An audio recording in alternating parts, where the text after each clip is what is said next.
¿cómo te puedo decir? Una guerra de raza también que llevaban a cabo. Viste que era como que el indio era el enemigo y había que exterminar, no sé exterminarlo, pero el que se asimilaba y el que no se asimilaba, adiós. Se los separa, a estos 10.000 cautivos se los separa entre hombres y mujeres para que no se reproduzcan. A las mujeres y los niños se los llevan a 12 minutos en todo el país y ya estamos para hacer esta charla histórica con Ezequiel Núñez Corniglia, que nos está visitando nuestros estudios. Hola, ¿cómo estás? Hola, Valdito, ¿cómo andás? ¿Todo bien? Bien, ¿todo tranquilo? Sí, todo bien, por suerte. Bueno, me alegro mucho. Bueno, ¿qué nos traes hoy? Hoy me encanta el título, tuvimos que suspenderlo el martes pasado, bueno, Sí, no hay problema. pero bueno, ya estamos acá y lo hacemos hoy jueves, esta charla histórica. Y por supuesto, se van a continuar las demás charlas los martes como es habitualmente. Bueno, ¿qué traemos hoy? Te estaba preguntando. Bueno, hoy traemos un personaje interesantísimo de la historia argentina. Al programa de hoy lo titulamos El zorro del desierto. Vamos a hablar de Julio Argentino Roca. Ajá. Un personaje bipolar, si podemos decir, si vale el término. Ajá. Que se pueden decir cosas muy buenas y cosas muy malas. Pasa con muy pocos personajes de la historia argentina esto, y bueno, él es uno de ellos. Bueno, te puedo mencionar entre estos personajes polémicos, por así decirlo, que suscitan discusiones, no sé, Perón, el propio Roca, Sarmiento, Alberdi, esos personajes que suscitan o amores u odios. Hoy vamos a hablar de Julio Argentino Roca. Julio Argentino Roca es tucumano, era tucumano, nació en San Miguel de Tucumán en 1843. Su padre era se llamaba Segundo Roca, había luchado en las guerras de independencia, además un militar muy conocido que había logrado cierta fama y logró unas tierras ahí en Tucumán, y bueno, quedaron, y ahí donde nació Julio Argentino Roca. Durante su juventud se enlista en lo que es el ejército, más que nada en lo que es el regimiento de artillería, y participa en la guerra contra Brasil, participa en la guerra del Paraguay, participa como comandante de un regimiento, lo ponen como comandante de un regimiento ahí en la guerra del Paraguay, la primera vez, primer cargo que tiene. Es nombrado general a los 31 años, lo que a mí me da... yo con 32... Muy joven, Este hombre a los 31 años ya era general del ejército. Fue 2 veces presidente de la República Argentina. Y dato de color, ese es quien más tiempo fue presidente, porque antes las presidencias eran de 6 años. De 6 años, de 6 años. Uno puede decir, bueno, Juan Domingo Perón, por ejemplo, tuvo 3 presidencias, pero tuvo la segunda cortada por el golpe de Estado. Claro. Y en la tercera está 1 año y fallece. Sí, sí. Quien más tiempo estuvo como presidente de la República Argentina es Roca, Julio Argentino Roca. Estuvo 12 años como presidente en total. 12 años. En las 2 presidencias que tuvo. La primera del 80 al 86, y la segunda del 98, o sea, de 1898 hasta 1904. Lo primero para decir de Roca, lo más conocido de él, por ejemplo, el billete de 100 pesos, que aún circulan algunos, figura la campaña, la conquista del desierto, la llamada conquista del desierto, que es lo más llamativo y lo que más discusiones suscita sobre la figura de Roca. Estas empiezan en 1879. Él sucede a Alsina como ministro de guerra del gobierno de Avellaneda de aquel momento, y en 1879 empieza esta campaña, que Alsina era como defensivo en cuanto al indio. Es muy famoso lo de la zanja de Alsina, que había hecho una línea de zanja y fortificaciones cortando la provincia de Buenos Aires para que el indio no pase. Bueno, Roca todo lo contrario. Roca consigue financiamiento para comprar rifles y demás, caballería, equipamiento, va y los va a atacar directamente al indio para, según él, solucionar el problema. Bueno, empieza en 1879 y llega, lo hace Roca propio, al mando de la fuerza expedicionaria, y llegan hasta lo que es el río Negro y el río Neuquén, hasta las confluencias de los ríos y todo lo que delimitan esos dos ríos. Eso es la primera campaña. En esta campaña se enfrenta mucho a Namuncurá. Namuncurá era un cacique indio, mapuche, no me salía, que tiene una familia conocida. El padre de Namuncurá era Calfucurá, aquel que había hecho una especie de, no sé si amistad, pero tenía una relación con Rosas. Namuncurá significa pie de piedra. Tenían esos, ¿viste? Ese nombre que eran por algo. Tenían los significados. Parece como el capítulo de los apellidos que hicimos, el programa de los apellidos. Y Calfucurá significa piedra azul. Namuncurá, este cacique con quien Roca se enfrenta mucho, es a su vez padre de Seferino Namuncurá. No sé si te acordás, hace unos años beatificaron a Seferino Namuncurá, lo beatificó la Iglesia Católica, es uno de los pocos beatos que tiene Argentina, es el hijo de caciques, Seferino Namuncurá, hijo de propio Namuncurá y nieto de Calfucurá. Después Namuncurá, al ser derrotado y demás, termina siendo el mismo coronel del ejército argentino. Pasó de enfrentar al ejército argentino a ser el coronel del ejército argentino. Uno de los coroneles del ejército argentino, cacique Namuncurá.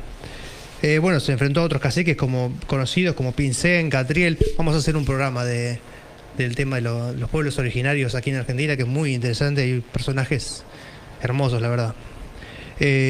Toma en esta primera campaña 4.000 cautivos que son llevados a Buenos Aires, vendidos como esclavos, algunos otros hechos prisioneros y demás. Y el asalto final que se hace contra las fuerzas del indio es en la isla de Choel, que está en Río Negro, donde se toman 10.000 cautivos que los separan por sexo.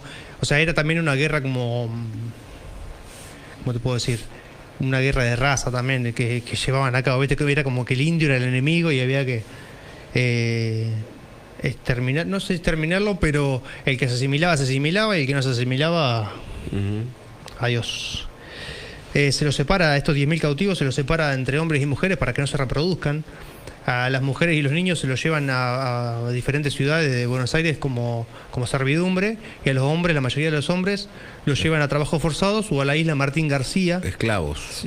Sí, más prisioneros que esclavos. Algunos trabajos forzados y otros directamente a la isla Martín García, donde terminan muriendo todos por diferentes razones. En esta primera campaña se reparte entre quienes financiaron todo el equipamiento, las armas y demás, 2.500 hectáreas a cada comerciante o político que las financió a todo este territorio que se recuperó, que comprende lo que es todo el suroeste de la provincia de Buenos Aires, sur de San Luis y San Juan, norte de Neuquén y norte de Río Negro, para darte una idea más o menos, y La Pampa. Para darte una idea más o menos del territorio gigante. Se reparte todo ese territorio en 344 personas solamente. Así que bueno, imagínate la cantidad porque también muchos lotes de, por ejemplo, de 40.000 hectáreas que se dividieron así como al voleo, se vendieron también a compradores de ingleses y franceses. Claro. Que bueno, se habían enterado al parecer de que iba a haber remate y ahí fueron. Sí, fueron con su dinero. En total 10 millones de hectáreas. 10 millones de hectáreas se repartieron en 344 personas. Esa fue la primera parte de la campaña del desierto. La segunda parte de la campaña del desierto es a partir del Río Negro hasta todo lo que comprende hoy la República Argentina. Que esa segunda parte se hace coincidentemente mientras Chile, quien nos disputaba en ese momento la Patagonia, si bien no tenía ocupación por ninguno de los dos países la Patagonia, ambos la queríamos ocupar.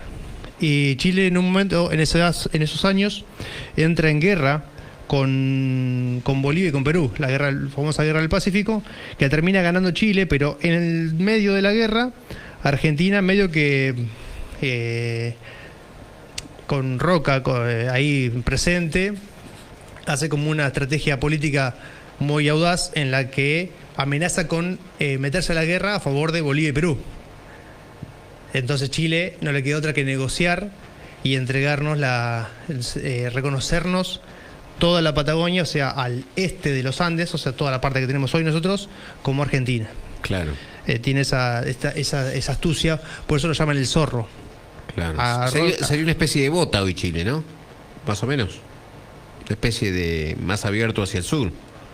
Si tuviera la Patagonia. Claro. Claro, sumarle las 4 provincias más al sur nuestras a Chile. Sí, una cosa así. Sí, en vez de ser una línea como hoy.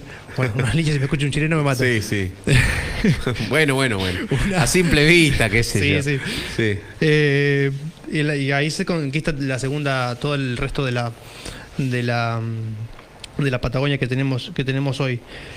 Por ejemplo, para darte una idea, también otro dato de color, Ushuaia en ese momento, algo importante que hace el gobierno de Roca, ya cuando él era presidente, cuando hace la primera parte de la campaña no era presidente. En la segunda parte de la campaña ya era presidente y no hace él mismo la campaña, sino que lo hace uno de sus generales, en representación del gobierno de él. La ciudad de Ushuaia, en Tierra del Fuego, había sido fundada por unos monjes, curas anglicanos, ingleses que venían de las Malvinas, ocupadas ya en ese momento, y se habían instalado e iban a ocupar también lo que hoy es Tierra del Fuego, la isla grande de Tierra del Fuego, claro. Sumarla al Imperio Británico seguramente. Se mandan 3 fragatas, se apuntan los cañones, se manda un pedazo de una parte del ejército y se los obliga a reconocer ese lugar como tierras argentinas. Se bajan, de hecho ahí estaban las banderas inglesas y demás. Por eso es que hay muchas ciudades que son colonias galesas y demás en la Patagonia, Trelew, Puerto Madryn, la propia Ushuaia y demás, es porque estaban ya haciendo, como era un territorio que no controlábamos de forma efectiva, ya estaban haciendo una especie de colonización los ingleses. Claro. O sea, el nombre quedó ahí, en el nombre de los lugares. Claro. Sí, son nombres galeses. Claro. Puerto Madryn, Trelew, todo eso.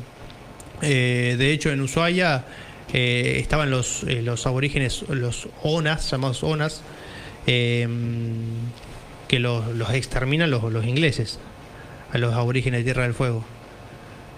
Bueno, son cosas de... Un dato, por ejemplo, él cuando termina su primera presidencia, para asumir, esto acá vas a ver una de las cosas de por qué le decían el zorro. Cuando termina su primera presidencia, hay una disputa ahí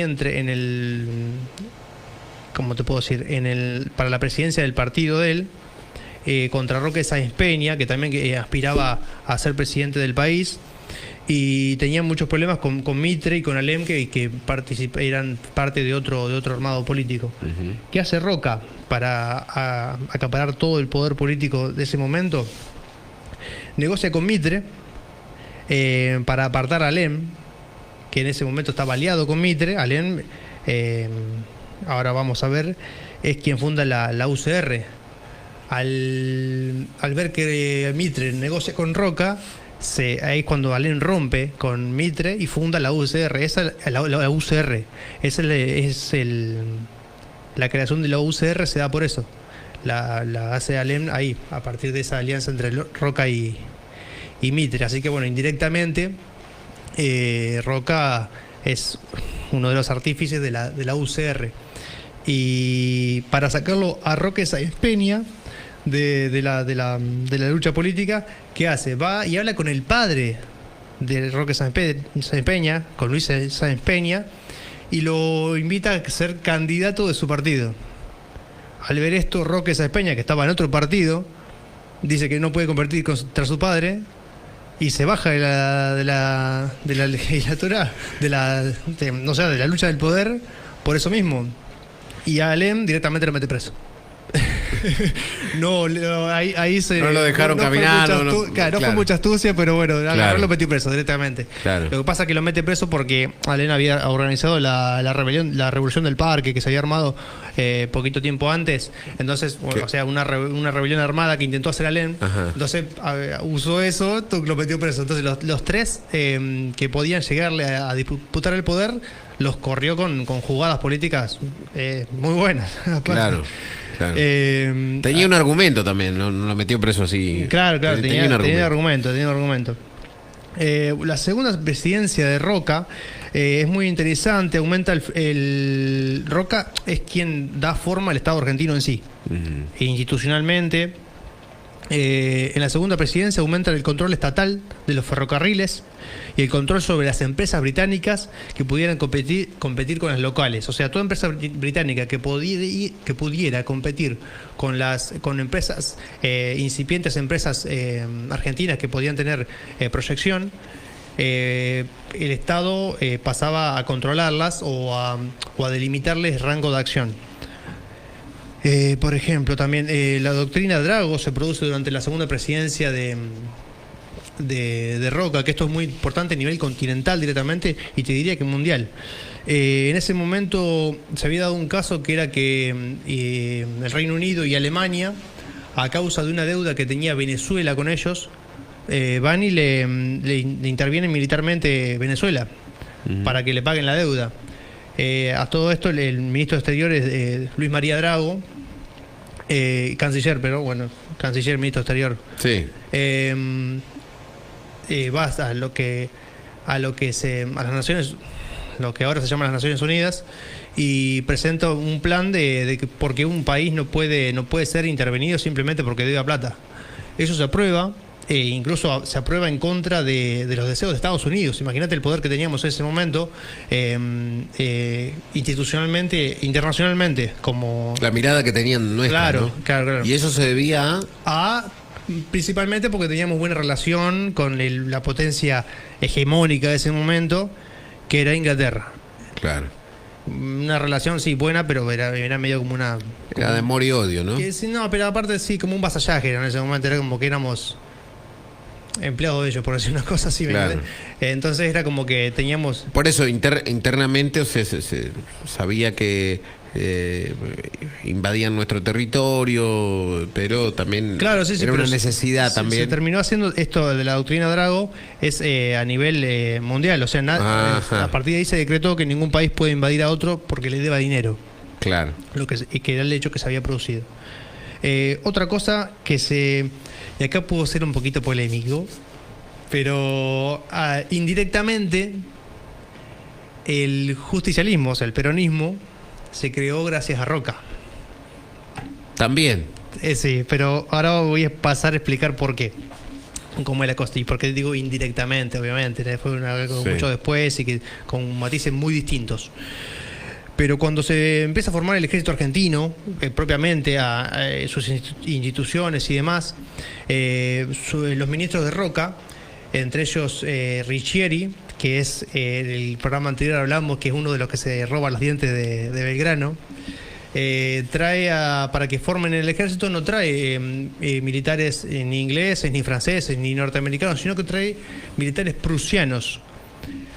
Hasta la Segunda Guerra, hasta después de la Segunda Guerra Mundial, la doctrina militar de Argentina y de Chile, por ejemplo, era la doctrina prusiana. Ajá. ¿Y cuando vinieron los prusianos, qué le dijeron? Que para ser una potencia real en términos militares, uno tenía que tener industria, porque uno no puede depender de que otro le provea balas, o armamento, o barcos, o suministros. Entonces uno tiene que producírselos. Uno tiene que tener sus formas de hacer alimento, balas, equipamiento, uno tiene que hacer barcos, cañones, los tiene que hacer uno.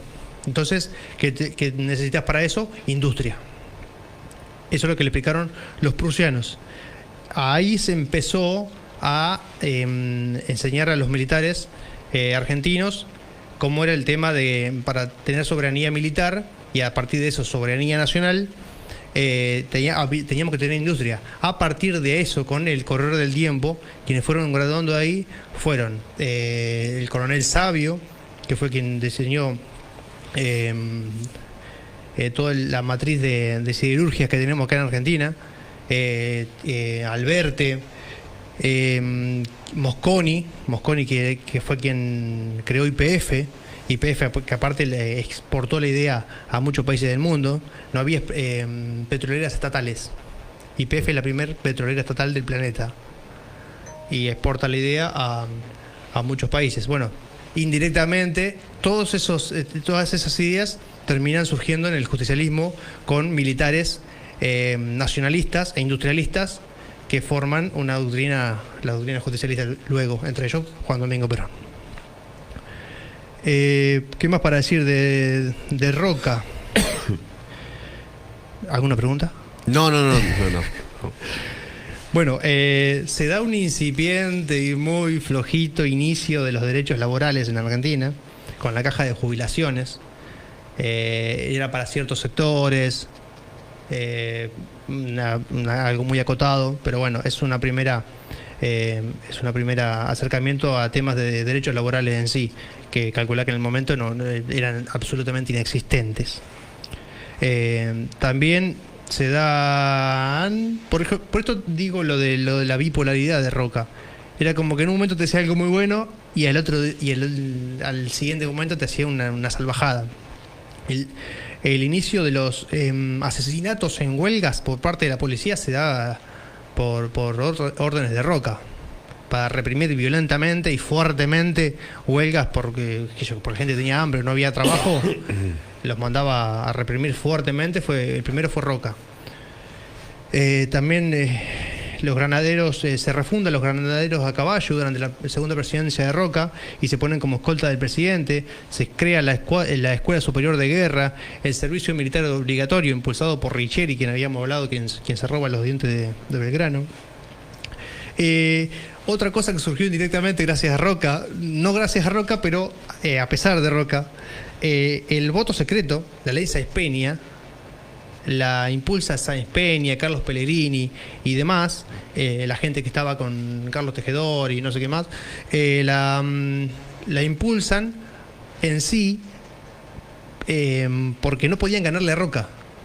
En cómo se hacía la política en ese momento, que era muy distinta a cómo se hace hoy, era todo con armados políticos, fraude, comprar gente y demás. No le podían ganar a Roca en ese juego. Entonces hacen otro juego. Simplemente por eso, no por humanistas ni... O sea, lo hacen para intentar... esto se logra después, se logra en 1912, si no me equivoco, la promulgación de la ley Sáenz Peña. Pero bueno, lo hacen con esa idea.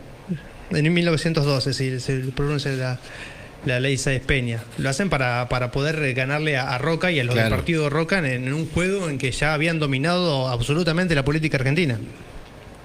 Bueno, es un datito. La primera base en la Antártida la tiene Argentina durante la segunda presidencia de Roca en 1904, en el último año de la presidencia de Roca. Argentina, no solo la primera base argentina, sino la primera base permanente del planeta en la Antártida es de la República Argentina durante la segunda presidencia de Roca. Por esto, no solo Roca terminó de conquistar todo el resto del territorio que tenemos actualmente como país, sino que aparte la Antártida. Puso la primera base en la Antártida. Gracias a eso tenemos hoy reclamación sobre la Antártida, porque fuimos los primeros y hoy día somos los que más bases tienen en la Antártida, bases permanentes me refiero. A quienes somos de la causa de Malvinas, uno de los argumentos más fuertes que sostenemos, bueno, yo digo que quienes somos, todo el pueblo argentino somos de la causa de Malvinas, pero uno de los argumentos más fuertes que tiene Argentina para reclamar las Islas Malvinas es que nos une la plataforma continental marítima, claro, las Islas Malvinas. Claro, sí. Las Islas Malvinas están unidas a la Patagonia. Si no tuviéramos la Patagonia, no tendríamos esa forma de reclamar las islas como nuestras, claro, como realmente lo son. No solo eso, sino que aparte tenemos lo que sigue a esa plataforma continental, que es la Antártida. O sea, por una cuestión de espacio está ahí. Claro, pero Para simplificarlo, gracias a esa conquista que se hizo, que tuvo un genocidio horrible y un reparto de tierras absolutamente corrupto. Ahora vamos a ver un par de cifras más. Pero bueno, también esta bipolaridad que continuamente te fuerza Roca al estudiarlo. Es un personaje que mientras vivió, porque casi hasta los últimos años de su vida, gravitaba toda la política argentina en torno a él. No hay que justificarlo, pero hay que entenderlo y comprenderlo en el contexto, ¿no? Claro. Hacía. Claro. Es como una especie de patriotismo, lo que como que se ve que como que el hombre hacía todo por la patria, pero bueno, había cosas que bueno. Sí, lo que quedaba en el medio claro, quedaba ahí. Estaba en el medio correte porque sí. Eso es lo que hoy obviamente 100 años, se le cuestiona, más de 100 años por ahí. después, uno dice no, hoy no. Claro. Que bueno, son cosas de la historia. Por ejemplo, otra cosa que es cuestionable, muy cuestionable, fue el tema del tema de corrupción. Durante las presidencias de Roca se dieron casos de corrupción muy graves. Por ejemplo, en el momento se había popularizado el término atalibar. Atalibar, porque el hermano de Roca, que estaba con él siempre, tuvo varios puestos y demás. Se llamaba Ataliba Roca. Y Atalibar era robar. Era sinónimo de robar. Imagínate cómo estaba tipificado. Claro, imagínate lo que hacía el tipo. Muchacho. Ataliba Roca. Durante, estas presidencias de Roca y la administración de Ataliba, se le regalaron a la familia Roca por parte primero de la legislatura de Buenos Aires y después por el Congreso de Buenos Aires más de 250.000 hectáreas a Roca. Se le regalaron. O sea, alguien que dominaba absolutamente la política argentina, absolutamente, mientras él estaba en el poder, o casualidad, la legislatura de Buenos Aires y el Congreso Nacional le regalan, le asignan más de 250.000 hectáreas. Hoy no se pueden recibir algunas condonaciones simples nomás. Claro. Hay algunas que no se pueden recibir. ¿Cómo que? No tengo ahora claro. O sea, que el Estado te asigne algo que alguien le regale a un presidente determinadas cosas. No lo conozco al tema en profundidad. Pero bueno, ahí estaba Atalibando por todo esto. Atalibaba de lo lindo. Atalibaba de lo lindo. Ataliba Roca. Después Roca, después de su segunda presidencia, sigue representando a Argentina en el exterior y demás, y controlando la política argentina, como te digo. Se retira tenía estancias en Córdoba. Se retira ahí. Una cosa muy importante. ¿Nunca regresó a Tucumán? Sí, pero tenía estancias ahí en Tucumán y eso, pero él se movía más cerca de acá. Claro. Más cerca de acá porque Centro es donde Buenos Aires. El poder. Claro. La pampa húmeda. ¿Viste la frase que Dios está en todos lados, pero atiende en Buenos Aires? Sí, Buenos Aires. Una cosa así. Te iba a decir una cosa muy importante que me olvidé. Una de los temas más importantes que había en conflicto entre unitarios y federales, por lo que se produjeron las guerras civiles de Argentina y demás, fue el tema del puerto de Buenos Aires, que lo controlaba solamente Buenos Aires, la provincia de Buenos Aires, y lo aprovechaba solamente para sí. Bueno, porque es la única salida a aduana argentina, al exterior y demás, y la riqueza que representa. Roca es quien federaliza el puerto de Buenos Aires. Es quien, después de una guerra civil, porque él es proclamado presidente, o sea, electo presidente, todavía sin asumir, Avellaneda, quien era el anterior presidente, promulga la ley de la federalización, palabra larguísima, del puerto de Buenos Aires. Por tanto, el ingreso que represente la aduana se iba a repartir en el país. Después iban a haber cambios de cómo se repartía. Pero a partir de ahí, no solo se lo quedaba a la provincia de Buenos Aires las ganancias, sino que se convertía Buenos Aires ciudad en capital de la Argentina, y el puerto y las ganancias del puerto se iban a repartir a todo el país. A todo esto, la provincia de Buenos Aires hizo un levantamiento. Su gobernador era Carlos Tejedor. Se le viene Roca, imagínate. ¿Qué dijo don Tejedor? ¿Qué dijo don Tejedor? Cuando se viene. Ah, pensé que iba a hacer un chiste. No. Pensé que iba a hacer un chiste. No. Que calcula que la provincia, eso lo manejaba la provincia de Buenos Aires, viste que continuamente se cambiaba Claro, yo me poder imagino de uno a otro. indignadísimo. Claro, recelosos obviamente de las ganancias Sí, que daba sí. el puerto, pero la idea de que materializó Roca. Más acá en el tiempo sigue ocurriendo. Claro, pero la idea que materializó Roca era la correcta, era de la única y más importante salida aduanera que tenía Argentina, tenía que pertenecer a todo el país, no solamente a la provincia de Buenos Aires. Entonces, en eso estaba Claro. muy acertado Roca. Sí, lógico. ¿Qué pasa? Se le levanta Tejedor con gente y demás, viene Roca y los revienta a todos. Dura una guerra civil que dura 15 días en realidad, pero en 15 días hubo 3.000 muertos. Roca arrasa con lo que tenía delante. Nombre de diálogo. Claro. Sí, no, ningún diálogo. No. Ahí no aplicó lo del zorro del desierto, no. Claro. Ahí directamente arrasó con todo lo que tenía delante. Obviamente que gana la guerra civil en nada, en 15 días. Y él asume en diciembre de ese año, él ya electo sin asumir, como presidente. Primera presidencia. Asume en diciembre y efectiviza la federalización del puerto de Buenos Aires y la instauración de Buenos Aires como capital de la República Argentina. Otra cosa buenísima, después las otras cosas malísimas. Sí. ¿Viste? O sea, tiene esto continuo. En el medio, para conseguir algo no importaba cómo. Claro, no importaba cómo. No importaba cómo. Eso es lo que tenía. El término es maquiavélico en realidad, ¿viste? Claro, se dice, sí. Maquiavélico es alguien que por ahí tiene fines que por ahí son re buenos, pero en el medio mata a 1 millón de personas, ¿me entendés? Una cosa así. Claro. Para esos fines que supuestamente buenos. Sí. No le importa cómo llegar, el fin justifica los medios. El fin justifica los medios. Esa es la frase. Esa es El la fin frase. justifica los medios. O sea, no importa qué hagas para llegar a un fin que supuestamente es bueno. Bueno, ese fue Roca. Bueno, también otras cosas para ir terminando. Durante su gestión, la primera presidencia, se sanciona el Código Penal, el Código de Minería, se organizó el gobierno municipal de la nueva capital federal, se fundó la ciudad de La Plata como capital de la provincia de Buenos Aires, al no haber que era Buenos Aires.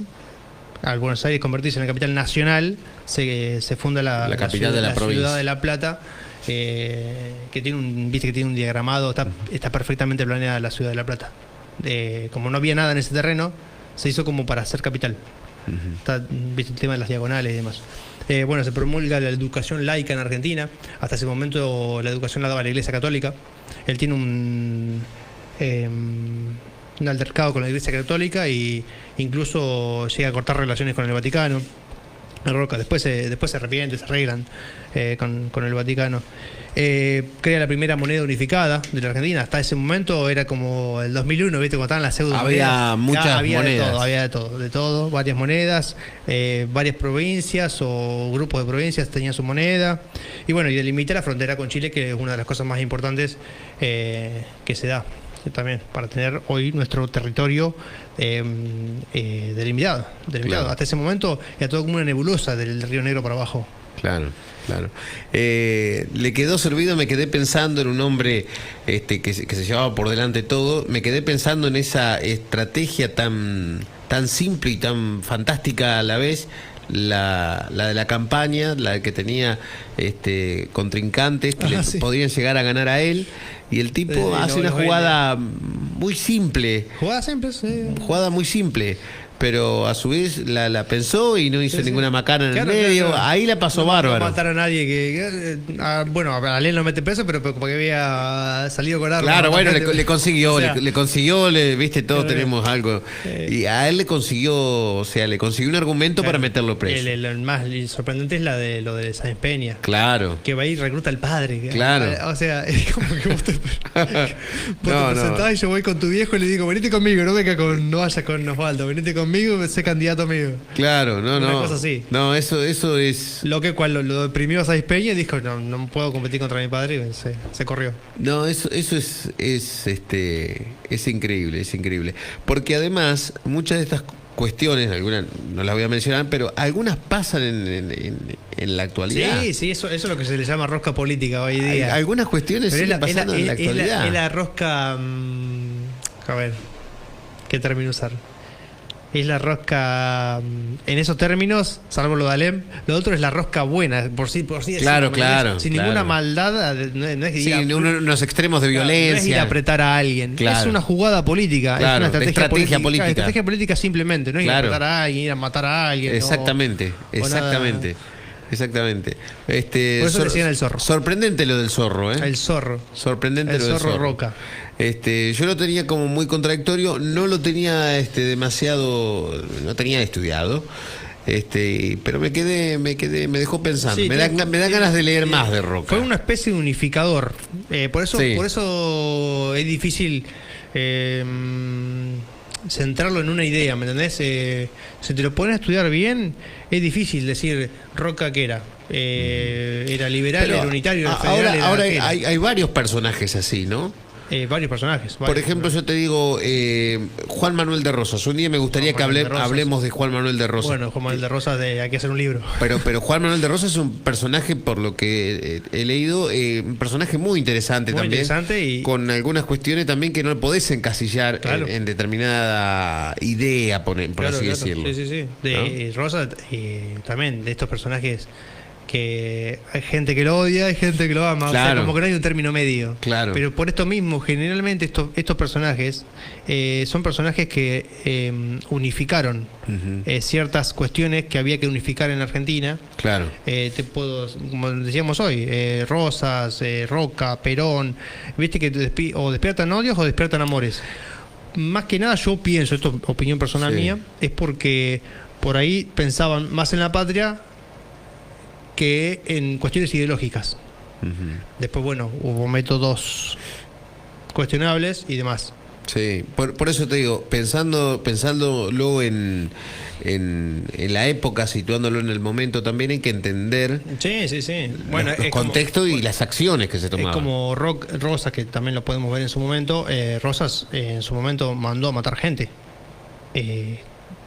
Pero cuando lo derrocan a Rosas, al otro día matan el triple de gente que lo que había mandado a matar Claro. Rosas en 30 años. Claro. Por otro ejemplo, ¿me entendés? Sí, no había un pensamiento O sea, tampoco en la época, me parece, que no había un pensamiento... Era lamentablemente la forma de hacer las cosas en ese Claro, no había un pensamiento siquiera, no sé cómo llamarlo, porque va a sonar por ahí mal, por ahí no es la palabra, no había un pensamiento progre.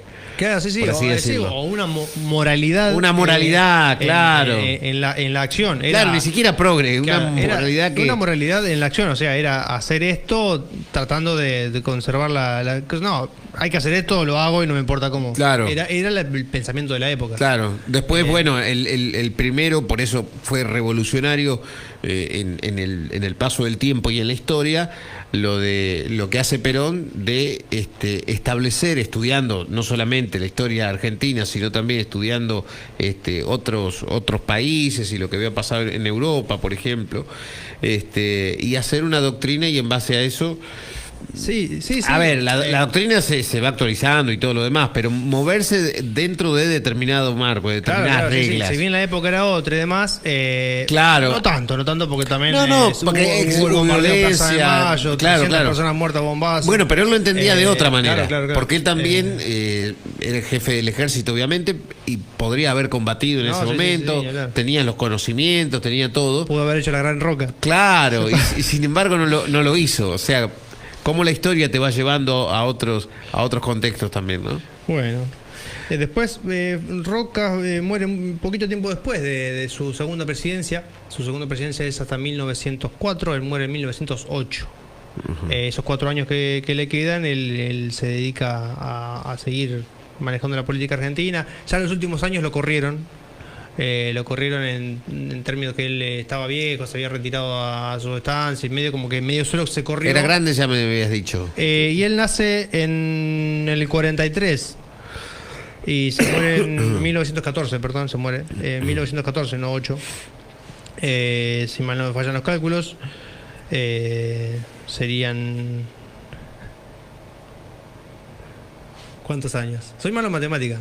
No. Soy bueno en historia, pero malo en matemáticas. No, está bien, no saqué la cuenta, pero bueno, era una persona ya...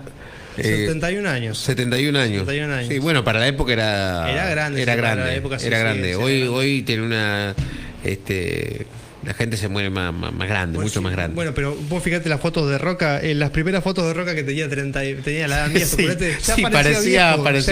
ya parecía un tipo de 70. Nació viejo, Roca. Sí.